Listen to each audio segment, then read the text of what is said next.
Hey kids, 'tis the season to be nerdy. La la la la la. So here we are, our last episode of 2022. And boy, what a year it's been. Certainly was a better year than 2020, but that's not hard, to be honest. Yeah. 2020 sucked pretty hard. Welcome back to Two Maesters, everyone. Today, we're going to have a 2022 wrap-up episode. No, it's not an episode where me and Josh start spitting bars. We're going to look back at this wonderful year and give us our views on it. Hey, Josh, how you doing today? I'm good, thanks, Morgan. How are you? Yeah, fine. Feeling very, very festively plump. I've had maybe 5 Christmas dinners over December. Did you have a good Christmas? Yeah, a really good Christmas, and I think more of like an intimate Christmas. The weather wasn't too nice, but I think just being able to have time with the family, which was really nice. And also the abundance of things to watch over the Christmas. Oh my God, yes. Like, to your point, like 2020, because of the pandemic, because of COVID, because of lockdown, like it seems like the years afterwards, like it trickled in last year, but then this year it's like a whole load of stuff for you to stream, to watch, or even to like play on video game consoles. They can keep you busy and keep you online, and even things that you can watch with your family. Like we watched over the Christmas period the Shang-Chi film. Also, we watched in the cinemas. I'd already seen it, but my siblings hadn't. They watched the Wakanda Forever as well, which is really nice to watch. So good. And I think, to your point, this is a nice period to be nerdy, the amount of stuff that you can watch. And because of streaming, unlike the things were in the early 2000s and the 90s, that once it had been on TV, it'd disappear, you'd never see it forever.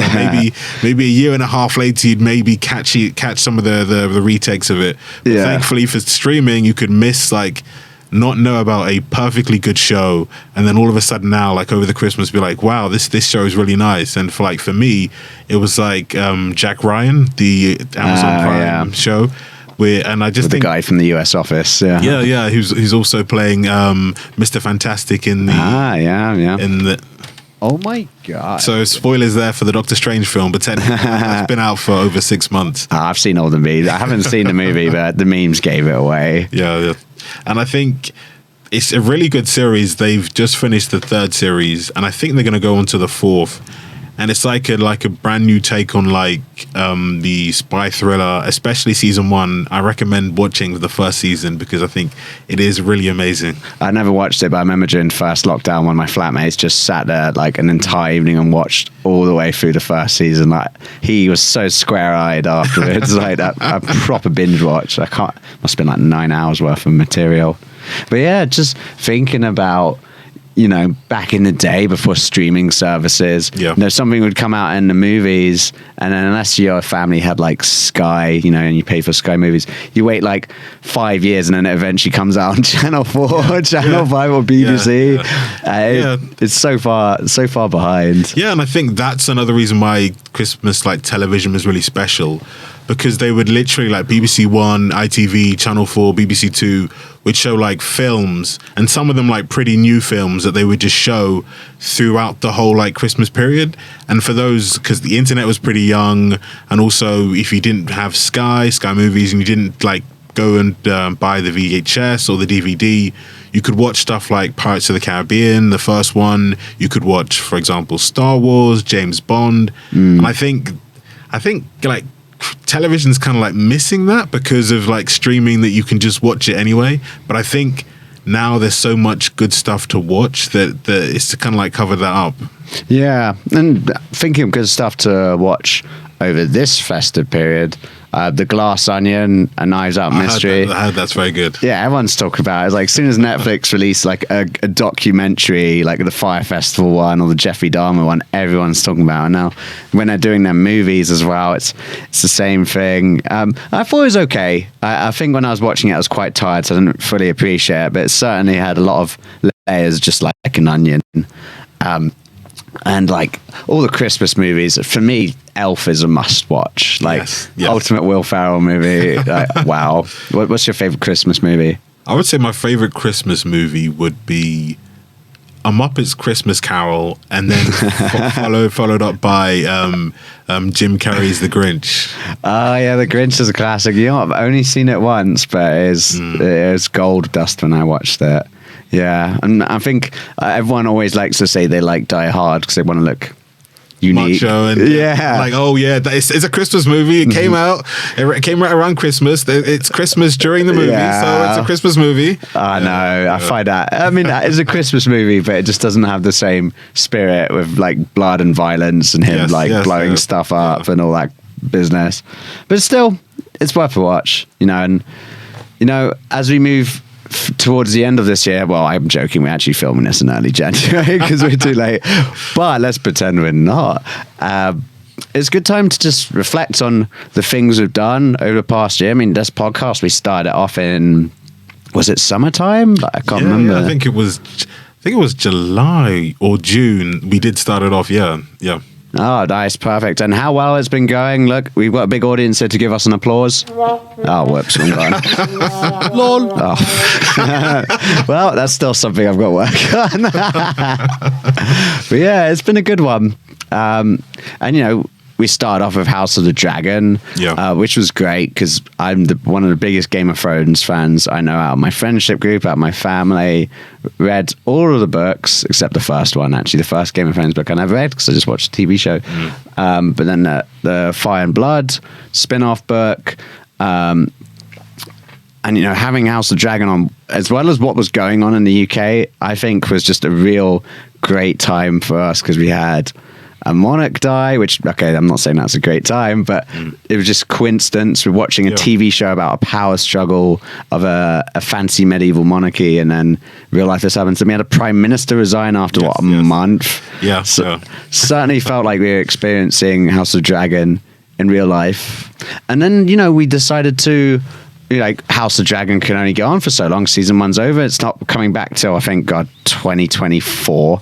So we're not we weren't going to sit around and wait. So we moved on to specials now. We've got the Rings of Power special, which I was rewatching the other day. Like, for this wrap up, I thought, let's rewatch. And, brilliant. I think me and you have, struck a good formula now with this podcasting. Well, I'm tooting my own horn, really.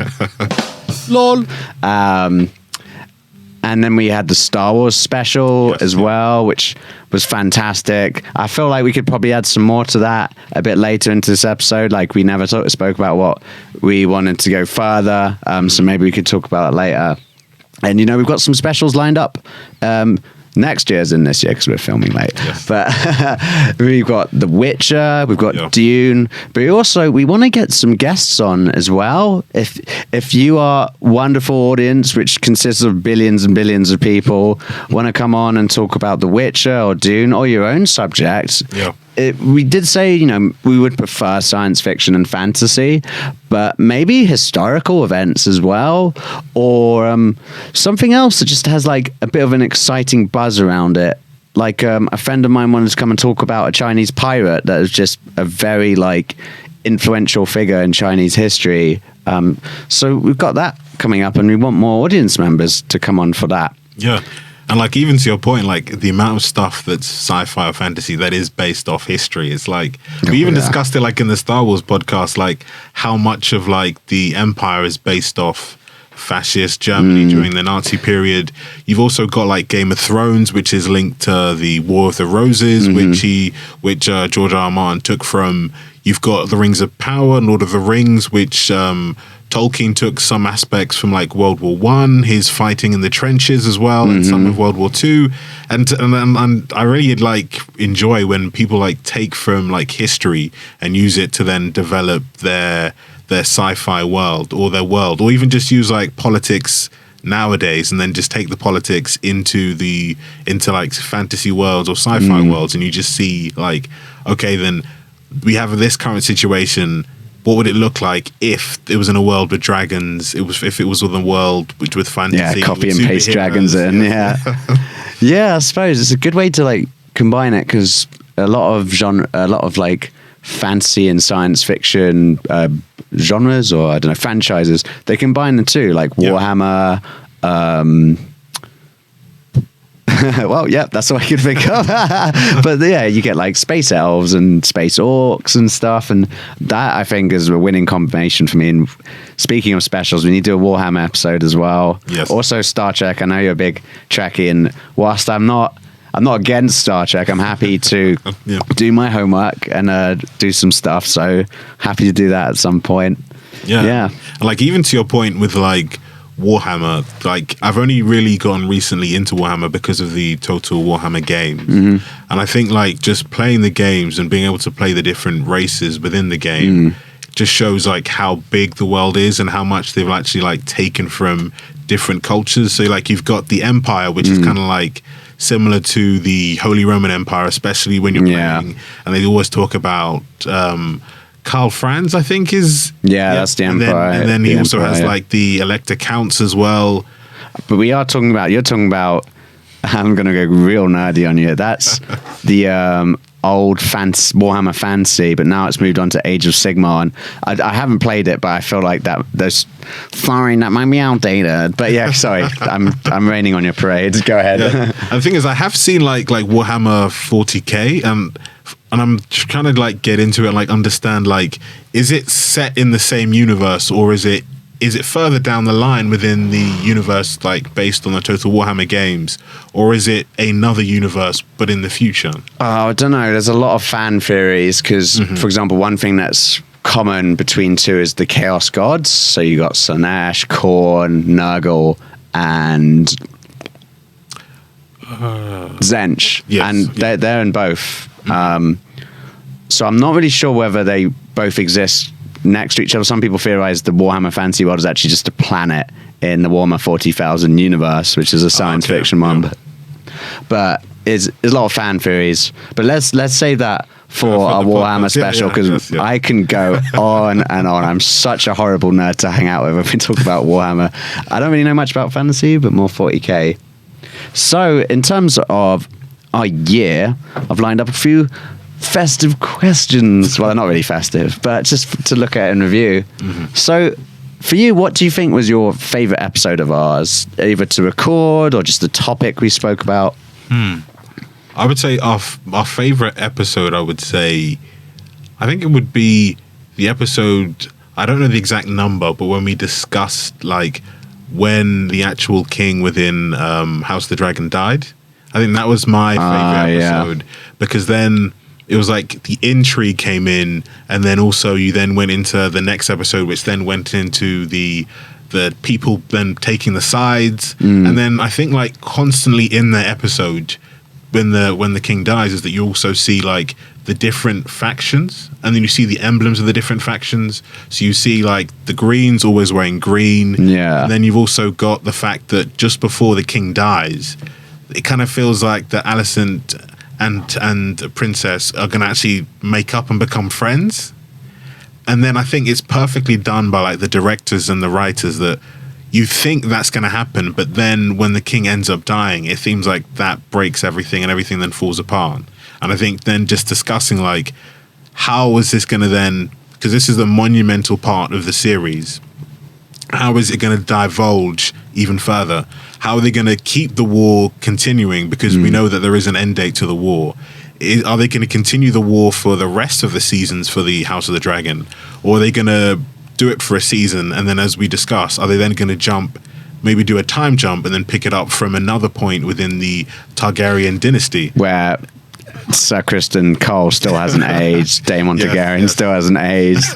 Yeah, sure. I'd be keen to see how that play out in season 2, because the time jumps, I don't know, I felt like they're a bit difficult for me, like especially how some characters seem to age whilst others don't. But that was a great episode, you know, with the king being so old and decrepit, and then, you know, that big scene where he walks into the throne room and says, "I thought the succession was decided." Blah, blah. Beautiful, amazing, such a like high point. Yeah, really good episode. And I think talking about that episode as well, just so fun, because like Vaemond, the brother of the Sneesake, when he just gets his head cut off, like, oh wow, like Daemon was bam, say it, I dare you, and I was like, oh my god, damn Daemon. Yeah, it was a good episode. And also being able to like talk about the queen who never was, the fact that her amount of issues that she'd been into. Oops, sorry. No worries. That's the queen who never was calling you. That's all right. And just the fact that you could see like she'd lost everyone, because at the time she didn't know if her husband would be alive, because he had gone missing at sea. I think he'd gone adventuring, or he'd gone to tackle the crab feeder, but not the crab feeder, but also the triarchy, because they had then rose up in rebellion again, and he went to tackle them, and he was injured. She had lost her daughter in childbirth, lost her son, who actually had just gone to Essos to live out his life without the pressure of what he needed to be as being within Westeros. Sorry, who was that? Remember her son, who was Remember, he faked his death and then. Oh sorry, Laenor. That's Laenor, yeah. So he faked his death. So then she also then lost her brother-in-law. So for a period, it was like she had no one but her grandchildren. But then because they were marrying Rhaenyra's two sons, they no longer were with her, and that they were with Rhaenyra. So literally, all of the people she loved, she none of them were with her. Died, yeah. That is quite tough. You do feel a lot for the queen that never was, because she just gets piles and piles of thrown at her. Exactly. And unfortunately, it's a reflection of your life. Sometimes people are just really unlucky, like Kennedy family, for example. I think my favorite episode that we've done, maybe the House of Dragons episode. I probably would say the same one as you, just because that was such a treat. Or I can't remember. Again, I can't remember the episode number, but the episode where Rhaenyra, Alicent comes at Rhaenyra with a knife. I'm a Chingu fan. Like that. That was a great episode, and just talking about that with Dee, who was one of the first guests to come on, and hopefully we'll have him on again, or hopefully not. I hate that guy. That was a good episode. Just the cinematography of it, the build up, the acting, amazing, so good. In terms of my maybe thinking of the specials, I think the Rings of Power special was great, because I can tell you know a lot about Lord of the Rings. You love talking about it, and for me doing the research about it as well, I felt like I was finally on a similar wavelength as you in terms of knowledge. Like I was like, oh damn, like I'm finally the equal of Josh. I have some knowledge, but you still know more than me. And I think for me, it's like, I think for me, I did read the books, but then understanding the actual lore of like Tolkien and what he said, I actually had to like sit down and go through like YouTube videos and like have someone like sit down and explain it to me, because like the way he's done it, if you don't read like the other books that he's written, it's hard to like understand. If you just read The Lord of the Rings and The Hobbit, you're like, so wait, is Gandalf human or not human? Is Saruman human? And then you then have to then do further investigations. I think that's why George R. R. Martin then did which we've mentioned in our episodes, that he's done like a thick anthology of everything you need to know about the whole Game of Thrones universe, about Essos, about Westeros, about the whole world of Ice and Fire. And I've read the book, and it really does help a lot, because then he kind of uses it as a way to like answer specific questions that you would want to ask. Yeah. And I think because it's all in one book, it then ties off everything. So then there are no kind of like loose ends. But with like Tolkien stuff, it's like you have to go from like one book to the other. So then it's easier to then like sit through someone talking about it on YouTube to just explain it and explain the different types of the Valar and the Alar. Because you wouldn't have got that from Lord of the Rings just watching the movies. Like I only really got introduced to the Valar just by someone telling me just before Rings of Power started. That was a very intense conversation in the pub. You don't know in Lord of the Rings, you think that the big bad for the whole of Middle Earth is Sauron, but it's actually Morgoth. He is the big bad, but he's just been banished and has been defeated. But then there's nothing like in the films that point that there was a big bad before Sauron. And you kind of feel like Sauron must be the big bad for the whole of like the whole Middle Earth. But then you're like, no, Morgoth was more powerful and was more evil. It's kind of like, for example, like Sidious dying and then Darth Vader taking his mantle, and then you're like, Darth Vader is the big bad of Star Wars, but in fact, it is Sidious who's the big bad. Well, yeah, especially watching the final Star Wars movie, The Rise of Crap Walker. Like, oh, Sidious was alive all the time. Somehow, Palpatine has returned. Oh, God. Yeah, Star Wars is the most quotable franchise. But yeah, I see what you mean. There's always like a rule of two, isn't it? Like with the Sith. There's always seems to be a rule of two with evil, isn't there? There's always a big puppet master behind the scenes, and then there's a big baddie who does all the physical labor and groundwork. Just quickly on that Star Wars thing, one of the things that really shocked me was like, in the first film was like, oh, the Republic, it's at the beginning through the credits that they tell you the introduction to The Force Awakens. They're like, oh, the Republic's around, they're not sure about how powerful the First Order are. To then, oh, the Republic's on the brink of collapse because the First Order is whipping them. To then the last one, which is like, the Republic's been destroyed. And I'm like, wait a second, how quickly did the Republic get destroyed? Like, you've literally like written them off like to a point that, oh, the Republic were like, oh, we don't really see how powerful the First Order is in the 7th film. Yeah. So like then, oh, the Republic is on the brink of collapse in the 8th film, and then in the 9th film, the Republic's completely collapsed, and they're running, and there's all the people that are preventing the First Order taking over the galaxy is the rebels, and I'm like. But then how could the Republic fall that easily during that time span? Yeah, exactly, because the whole thing was that the Republic was the dominant power after Episode 6, and the First Order was like a remnant of the Empire. So surely they should have so little power and resources. They should really be a mess, but somehow they're not. And also the Resistance are called the Resistance, even though the Republic's the dominant power. Surely, if anything, the First Order's the Resistance. But to be honest, I ramble a bit there because they explain that the Resistance, the Republic disarms itself after the Empire falls apart.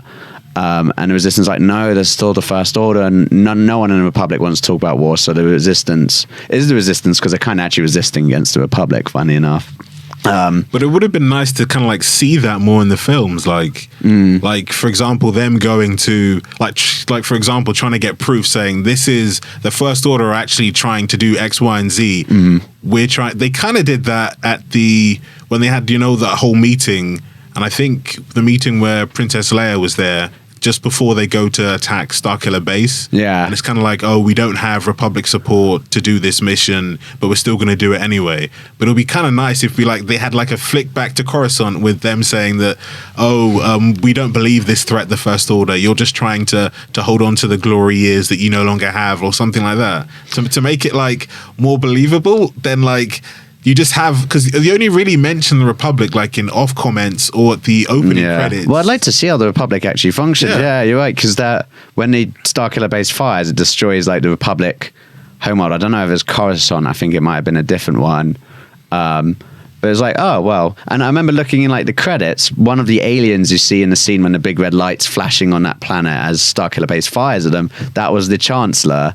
Like the new Palpatine is like, oh well, he's gone. He's just some random alien dude. Like, yeah, like I didn't even know the Chancellor died. Exactly. I only just read it from like a Star Wars Wikipedia page, so I just don't like it when the genres do feel like the lazy storytelling, especially with movies. This is why like TV shows and books are better, because there's just so much more you can fill out, rather than leaving your audience guessing. Although sometimes it's kind of good to leave a bit of mystery, like they do that in the Warhammer universe a bit, the Dune universe as well. It's kind of cool when they just deliberately don't explain something, they leave a black hole. But when it's just lazy, I can tell when that's happened. And then it is also then frustrating for fans, especially like when fans come up with these different theories, like, oh, this is it, and then it's like, no, lazy writing, plot hole, just plugged in right there. And the fans are like, we just came out with 16 different theories, which would have been better than this plot hole that you've just put in.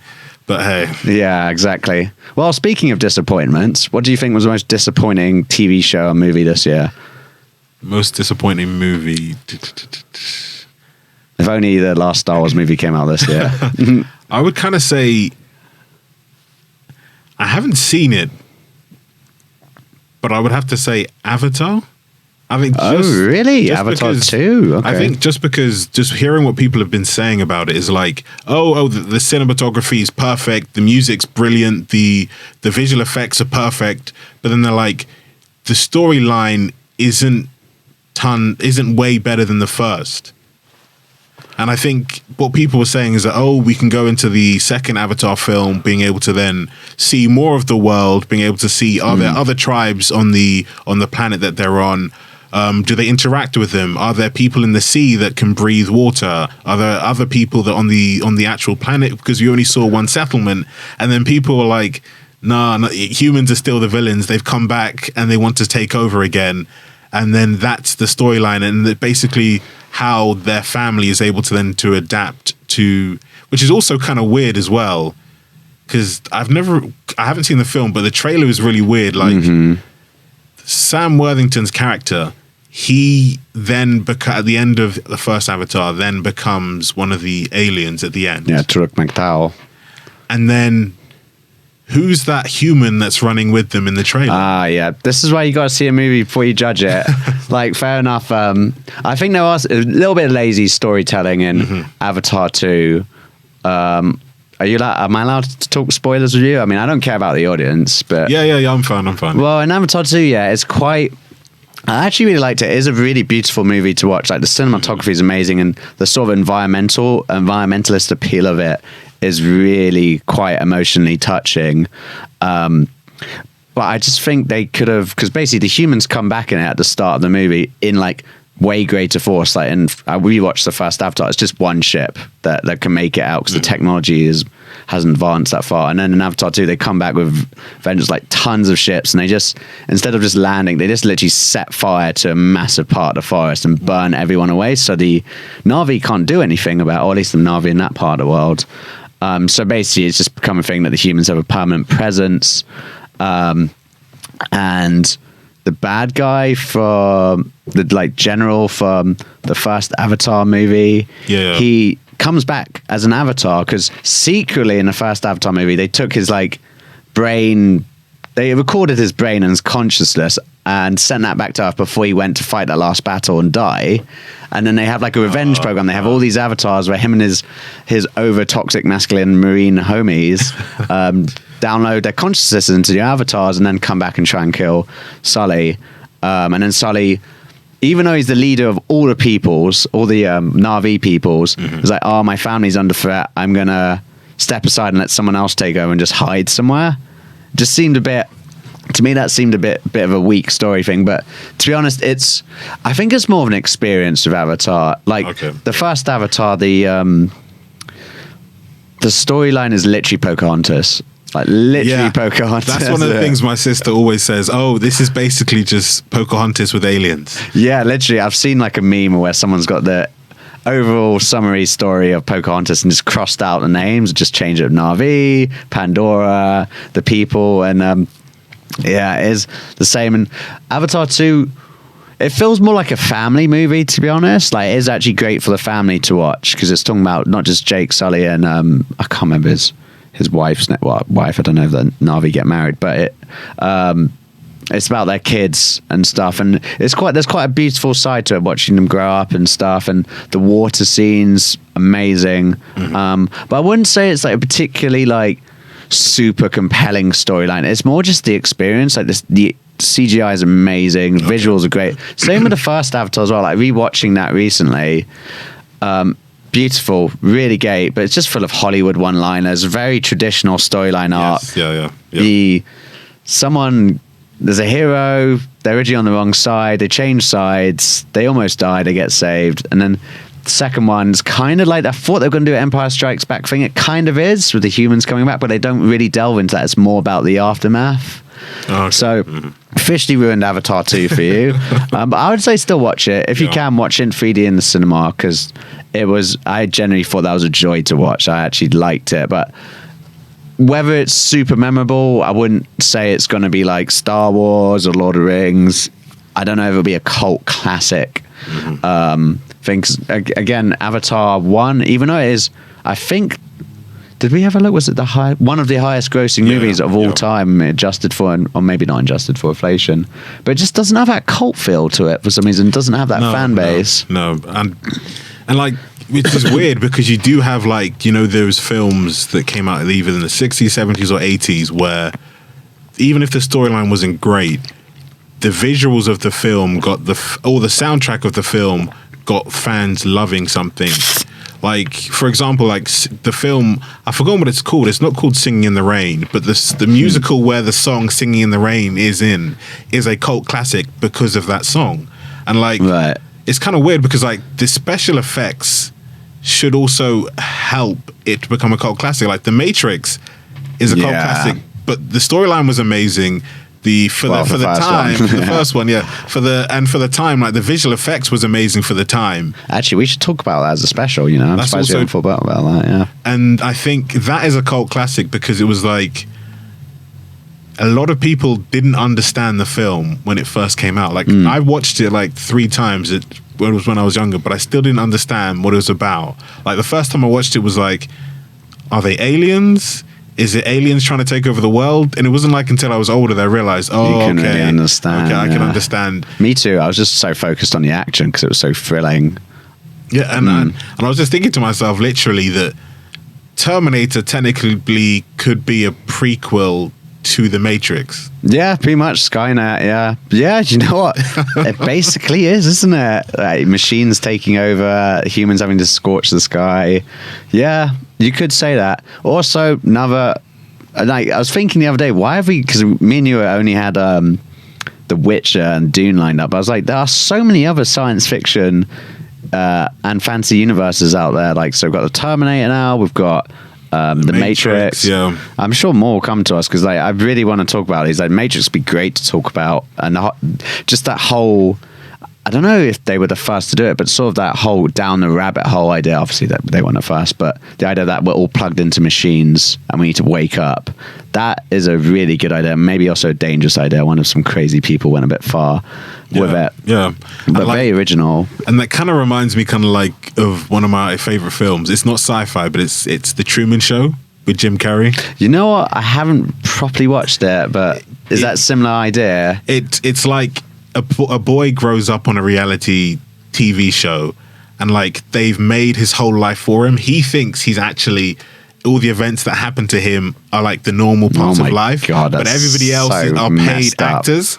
Yeah, and like I think for me, the reason I loved the film was that you were like learning with Jim Carrey that wait a second, no, this is all made up. This isn't really what's actually happening. Like for example, he is afraid to, so basically they build this like huge studio where he lives, and basically they make his dad die because he wanted to be an explorer. His dad's an actor, I presume. Yeah, his dad is his dad, but is also acting on the show, which is weird because it's like, imagine having a reality TV where your parents are actually your parents, but they're acting, and you're the only person who doesn't know. I'm not going to be able to sleep. This is why I have insomnia issues. I'm going to be thinking about this. What if all my friends are just paid to be my friends?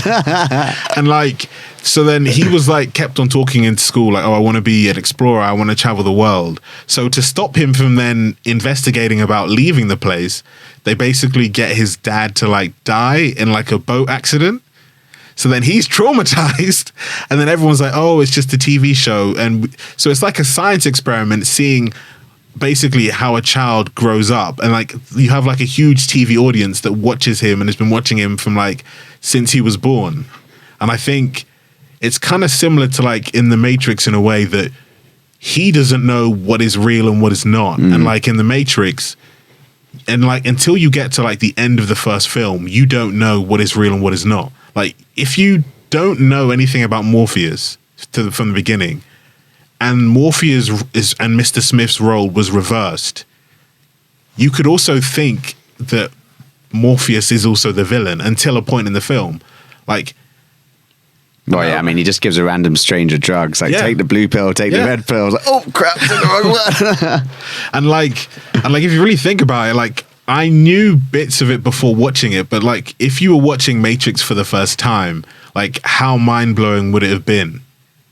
Yeah, definitely. What was it? Is it when was Matrix come out? Like 2003? 1999. 1999. Yeah. Wow. The second one was like 2002, and then the third one was 2003. Yeah, well, it's progressively went downhill, didn't it? Have you seen the fourth one? No, I haven't. I have not seen. You know, when we watch the Matrix, we're going to watch the first. When we do the Matrix special, we watch the first one because obviously, if we can watch the others, but then we have to watch the fourth one. I haven't seen it yet, but just I loved watching the final Star Wars movie for Star Wars because out of principle I didn't watch it because it's so bad. Yeah.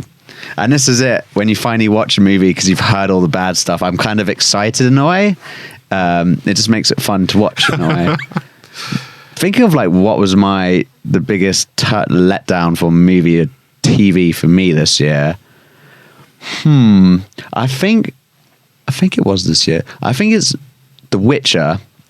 I thought The Witcher season 2 was quite weak. There were some high points, maybe. Like it's funny how now that I'm reading the Witcher books, which we're going to do a special about soon. There's a lot of because The Witcher. Have you seen the TV series? Yeah. They have that monster of the week thing. Like each episode, most of the time, it's like a different monster he has to hunt down, and it's just the whole episode's plotted around that with some background story to lead you on to the next one. And it's amazing how many scenes and stuff they took from the book that I've been reading actually, and those are the best bits, but it seems like where they've just spun off and done their own thing with The Witcher, that's where it's gone crap. The season 2 got progressively weaker and weaker, and now Henry Cavill's left as well, and he's gone to Warhammer. Yes. Woo! I'm telling you guys, Warhammer is going to be mainstream very soon. I can't wait because they're doing a big. Amazon's going to pump $400 million in. Although maybe that's not a good thing after Rings of Power, but it will give Warhammer some shine. And I think like looking into this year and also going forward, it seems like a lot of studios are seeing sci-fi and fantasy as a way to make a lot of money. Like you even got the Dungeons and Dragons film that is coming out this year. And I think also you then brings you into like things that people would be considered nerdy or be teased about. Oh, you're playing Dungeons and Dragons. Now when the film comes out and if the film's successful, it will then make more people interested in like nerdy stuff. Like exactly. Which is really for us growing up, I remember the amount of American films that, I bet you're playing Dungeons and Dragons, making jokes about it. Well, who's laughing now, huh? Who's laughing now? And like I was just watching like some a podcast with this, I think it was a actor, and he was like, I remember getting teased for like bringing my Marvel comics to school, and I'm like, how times have changed. I know, yeah. Now it's, if anything, quite mainstream to watch. No offense, quite mainstream to watch Marvel stuff. And I think a lot. The pandemic, one of the few positives that's come out of it is there's been a lot more appreciation for video games and nerd culture and sort of acceptance of these escapism things, because that was the only thing we had when there was no football, there were no pubs, there was no holiday traveling. Instead, you had to travel places in your mind. Yeah. And I don't mean taking drugs. I mean, I mean reading fantasy, watching a fantasy, playing video games. Yeah, and I think Lord of the Rings, the films in the original films helped to like break the barrier of like, nerds culture can be mainstream. And then I think Game of Thrones really pushed it, especially with how successful it was, how great writing there was in it. And I think it then broke out that you can have people interested in fantasy. And I think that really helped. And then when The Witcher 3 came out, I think that just knocked all doors down. Because like, I remember some of my friends who were not interested in any RPGs or fantasy. It was just COD, FIFA, and maybe some Madden, and maybe some Battlefield as well. Yeah. You would then be like, oh, I've heard of this game, and usually the big GTA as well. Yeah. That they were like, oh, Witcher 3 sounds a really good game. I keep hearing about how good this game is. You know what? I'll give it a try. Same with me. Like, I had no idea about the Witcher universe before. Yeah. And I think like because video games are also not considered as nerdy as they were before, and like just the whole culture as well. Like you can like if someone said, "Oh, I read Lord of the Rings," you would consider them a nerd, but it's not anymore. Like Game of Thrones, if someone read the books, you would consider them a nerd. I know. Like video games, like on Tinder, the amount of profiles I see is like just talking about Game of Thrones and stuff. Like, Love it. I know it's the reign of the nerds, mate. We're accepted now. Yeah, and I think it's like a nice place in television where sci-fi and fantasy is getting its shine. Like we've mentioned Dungeons and Dragons, you've mentioned Warhammer's also it's getting it's gonna have its day. It's gonna have its day. And then you've got like Star Trek's come back with a vengeance. Like I think there's like 4 and possibly 5 Star Trek shows heading at, like you've got 2 animated, you've got Star Trek Discovery, you've got Picard. You've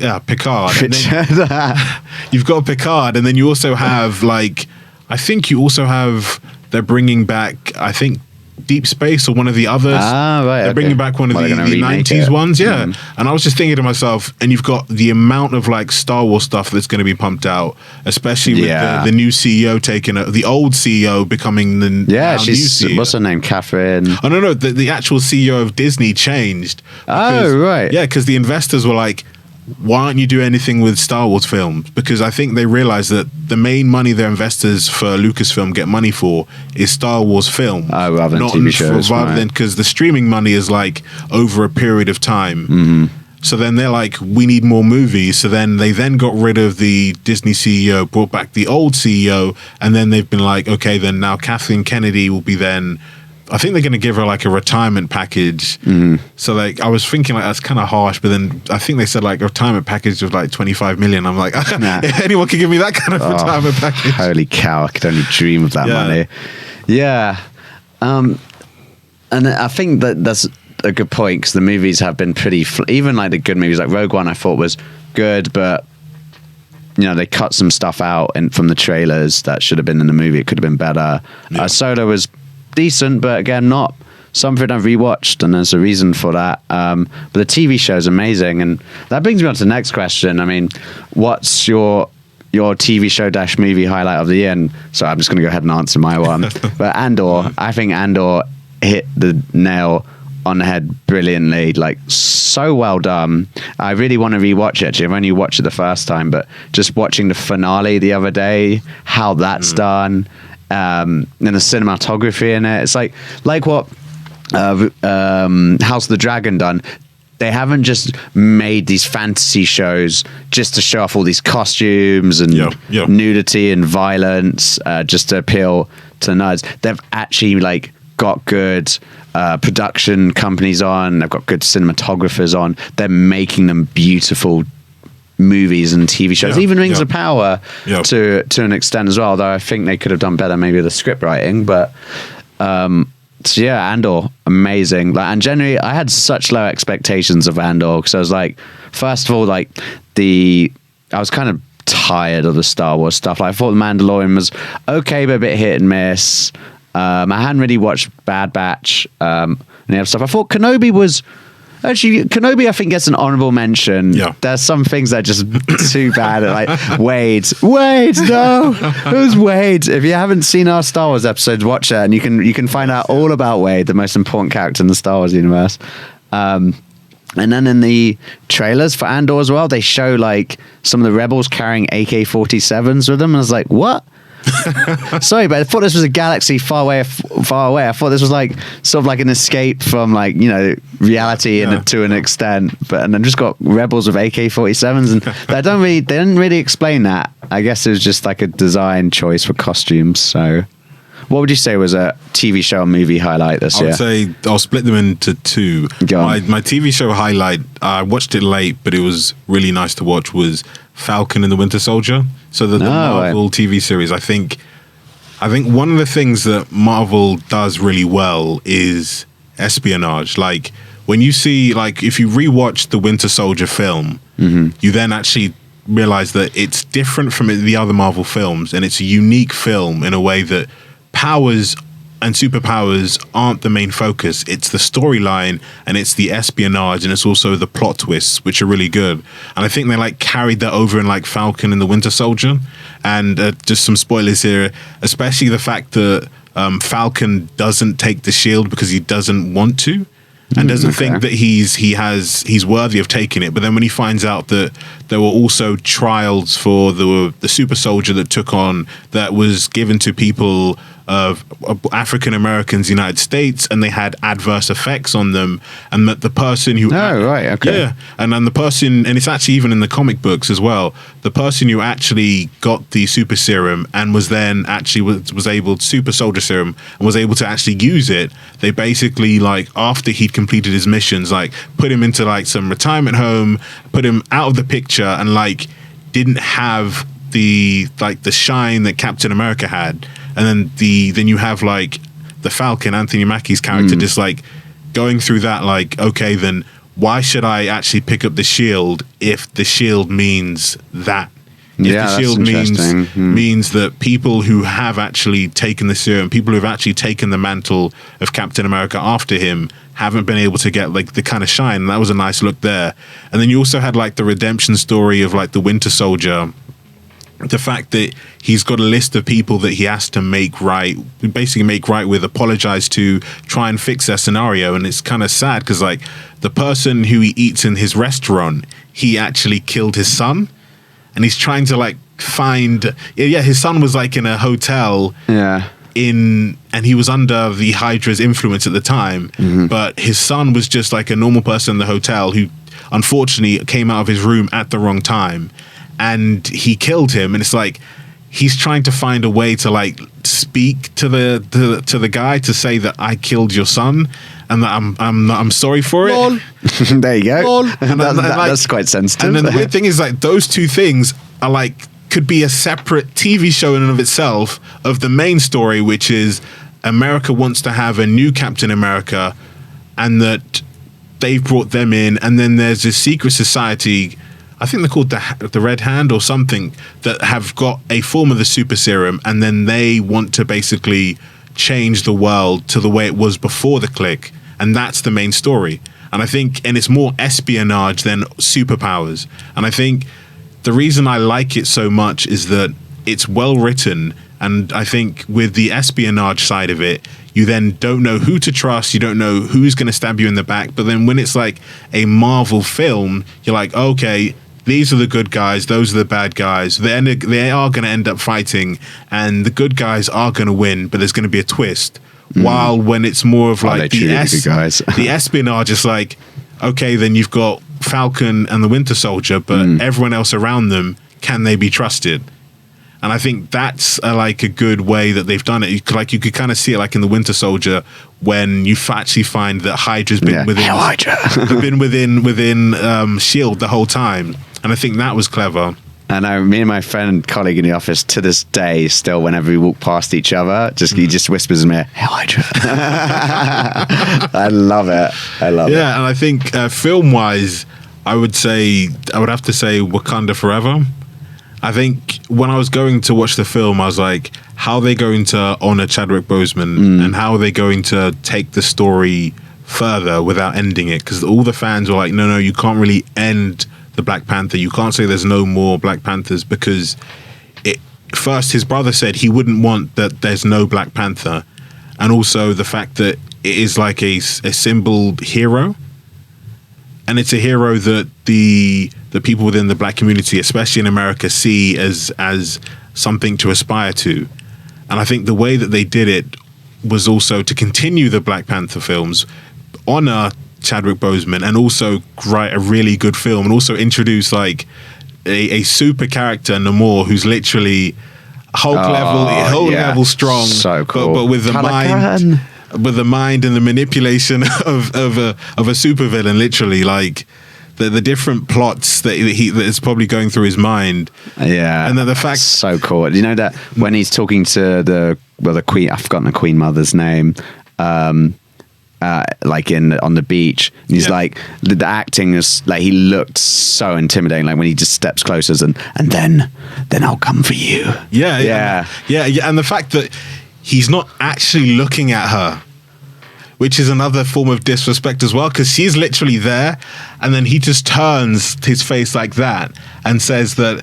And I think, and the way that he turns, and by not looking at her eye to eye, is even more scary. He doesn't think they're equals or something. Maybe. And then I think also the height advantage that he has as well is more of like he's looking down to them as well. And I think